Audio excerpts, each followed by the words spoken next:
اس لیے میں نے عرض کی یہ ہیں اجتماعیت کے اسباب: نرم ہو کر رہنا، اور ساتھیوں کے لیے استغفار کرنا، اور ساتھیوں سے درگزر کرنا، اور ساتھیوں کے لیے استغفار کرنا، اور بنیادی چیز ہے مشورہ کرنا۔ یہ سب سے زیادہ مدد کے، نصرتوں کے، اجتماعیت کے قائم ہونے کی اور نازل ہونے کی یہ سب سے بنیادی عمل ہے مشورہ۔ بڑی بڑی مددیں نصرتیں مشورے پر آئی ہیں، بڑی بڑی مددیں، بڑی بڑی نصرتیں مشورے پر۔ صحابہ کرام کے ساتھ جتنے خروج کے زمانے میں بڑی بڑی نصرتیں ہوئی ہیں، اس کی اصل وجہ مشورہ بنا ہے۔ مشورہ اجتماعی کام ہے، اور واقعی مسجد کی نماز کی طرح مشورہ بھی ایک ہی ہے، دو مشورے نہیں ہیں، مشورہ ایک ہے، جیسے مسجد کی نماز ایک ہے۔ کوئی مسجد ایسی نہیں ملے گی آپ کو جہاں دو نمازیں ہوتی ہوں، کہیں نہیں۔ مسجد میں ایک نماز ہوتی ہے، 4:30 بجے ہوتی ہے عصر کی نماز۔ اب اگر کوئی آئے نماز کے بعد، 2 آئیں، 4 آئیں، 6 آئیں، تو جماعت کریں گے کیا؟ جماعت تو کریں گے مگر مسجد سے باہر کریں گے، مسجد کے اندر نہیں۔ ایسا ہی ہے نا؟ ہاں، سب کو معلوم ہے کہ مسجد کی ایک نماز، مسجد کا ایک مشورہ، یہ نہیں تو اپنا مشورہ کر لو، اپنا مشورہ کر لیں، نہیں، ایک مشورہ، ایک نماز۔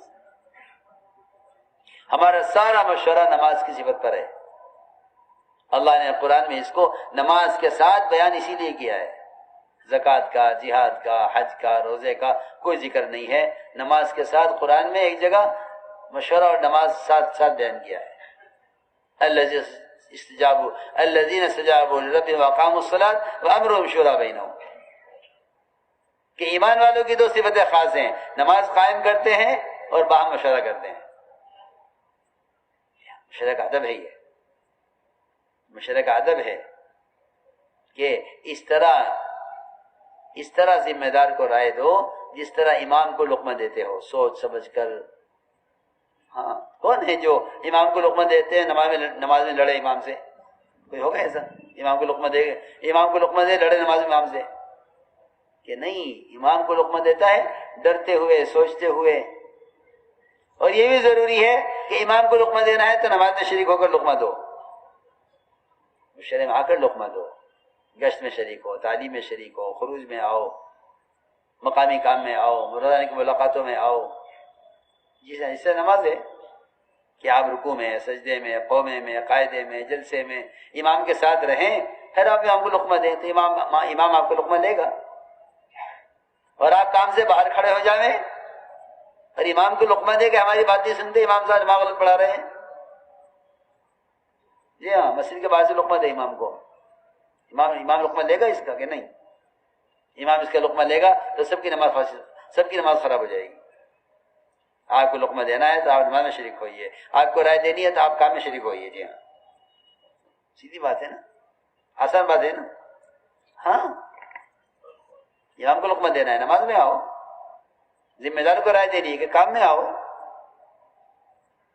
ہاں، سیدھی بات ہے۔ اس لیے فرمایا کہ مشورے کا وقار باقی رکھو۔ یہ مشورہ ہے، عبادت ہے، مسجد کا عمل ہے۔ مسجد میں آواز بلند نہیں کر سکتے، مسجد میں آواز بلند نہیں کر سکتے۔ عمر رضی اللہ تعالیٰ عنہ کسی کو بلانا چاہتے تھے تو کنکر پھینک کر اس کو متوجہ کیا کہ آواز نہیں، اشارے سے بلایا۔ تو میں نے عرض کیا کہ یہ مشورے کا وقار ہے، جس طرح نماز اسلام کا وقار ہے، اس طرح مشورہ دعوت کا وقار ہے۔ اس میں رائے دو اور رائے دے کر فارغ ہو جاؤ۔ جو ایک مرتبہ رائے دے وہ اللہ کے یہاں بری ہو جاتا ہے۔ اور واقعی میں عرض کر رہا ہوں کہ رائے دینا اللہ کے یہاں بری ہونے کے لیے ہے، رائے دینا کسی کام کو کرانے کے لیے ہرگز نہیں ہے۔ رائے دینا کوئی کام کرانے کے لیے نہیں ہوتا، یہ بات سب یاد رکھو کہ رائے دینا کوئی کام کرانے کے لیے نہیں ہے، رائے دینا اللہ کے یہاں بری ہونے کے لیے ہے۔ نہیں، ہمیں رائے دے دی، ہم بری ہو گئے۔ جی ہاں امام اب امام کے ذمے ہم نے لقمہ دے دیا، اب امام کے ذمے نماز ہے، ہم نے رائے دے دی، اب ذمہ دار کے ذمے کام ہے، جو فیصلہ ہو قبول کر لو،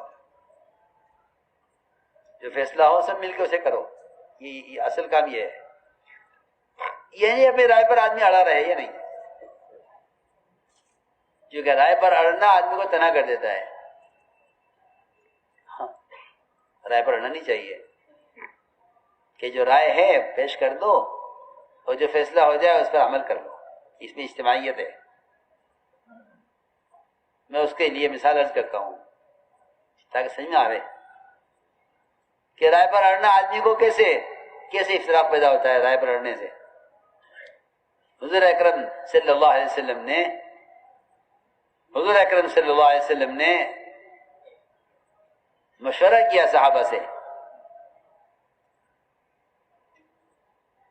احد کے موقع پر کہ مدینہ منورہ میں رہ کر مقابلہ کریں دشمن کا یا باہر نکل کر۔ سنو بات، کہاں جا رہے ہیں؟ دھیان سے سنو بات، کوئی ضرورت کسی کو تو کرے پوری کر کے آ جاؤ، دھیان سے بات سنو۔ تو عبداللہ بن ابی بن سلول منافقین کا سردار، اس نے کہا ہماری رائے تو یہ ہے کہ ہم مدینے میں رہ کر مقابلہ کریں۔ باقی صحابہ کی رائے یہ تھی کہ نہیں، ہم باہر نکلیں۔ چنانچہ آپ صحابہ کو لے کر نکل گئے، آپ لے کر نکلے صحابہ کو، اور منافقین کا سردار عبداللہ بن ابی بن سلول یہ 300 آدمیوں کو لے کر مدینے میں ٹھہر گیا۔ ہماری رائے پر عمل نہیں ہوا، ہم ساتھ نہیں دیں گے۔ سنو غور سے، ہماری رائے تو وہی رہے گی جو تھی۔ سنو، یہ کہا ہم ساتھ نہیں دیں گے آپ کا، کیونکہ ہماری رائے نہیں ہے باہر نکلنے کی۔ بہت عجیب و غریب قصہ ہے۔ تو اس نے اعلان کیا کہ بھئی میری رائے باہر نکلنے کی نہیں ہے، میرا ساتھ کون دے گا؟ تو 300 آدمی اس کے ساتھ ہو گئے، 1000 صحابہ تھے کل، 300 ایک ساتھ رہ گئے، 700 صحابہ نکلے، کیونکہ حضور اکرم صلی اللہ علیہ وسلم نے جب نکلنے کا ارادہ کر لیا تو فیصلہ ہو گیا۔ آپ نکلے اور آپ کے ساتھ 700 صحابہ۔ اللہ کی شان، 700 صحابہ غالب آ گئے 3000 مشرکین پر۔ یہ نہیں کہ بھئی اب یہ نہیں ہے تو کام کیسے ہوگا؟ ہاں سب بات ہے، 700 رہ گئے ہیں، کیسے کام کریں گے؟ میدان میں تقاضے زیادہ ہیں، وہ 3000 ہیں، ہم 700 ہیں، کیسے غلبہ ہوگا؟ کہ ہوگا غلبہ، کیونکہ میں شروع میں عرض کر چکا ہوں کہ صحابہ کا غلبہ اطاعت اور دین پر ہوتا تھا، کثرت اور قوت پر نہیں ہوتا تھا۔ جہاں اطاعت میں کمی آئے گی وہاں نقصان آ جائے گا فوراً۔ سنو عجیب قصہ ہے، 700 صحابہ نکلے اور مقابلہ مشرکین سے۔ اللہ کی شان، 700 صحابہ ایسے غالب آئے 3000 پر کہ مشرکین کو سخت قسم کی شکست ہوئی احد میں، بہت مال غنیمت۔ لیکن یہ بات سب یاد رکھیں کہ جو لوگ نکل گئے مدینے سے، 700 کا قافلہ، ان میں آپس میں ایسی اجتماعیت ہو، ان میں آپس میں ایسا اتفاق ہو، ان میں آپس میں ایسی محبتیں اور آپس میں ایسا مان کر چلنے کا جذبہ ہو کہ اگر خدا نہ کرے ان کے درمیان میں اطاعت میں کمی آئی تو سارا کا سارا میدان واپس جائے گا مشرکین کے ہاتھ میں۔ یہ بہت عجیب قصہ ہے اور اس کے بہت اہم اصول ہیں اس واقعے کے اندر، اس کام کے لیے۔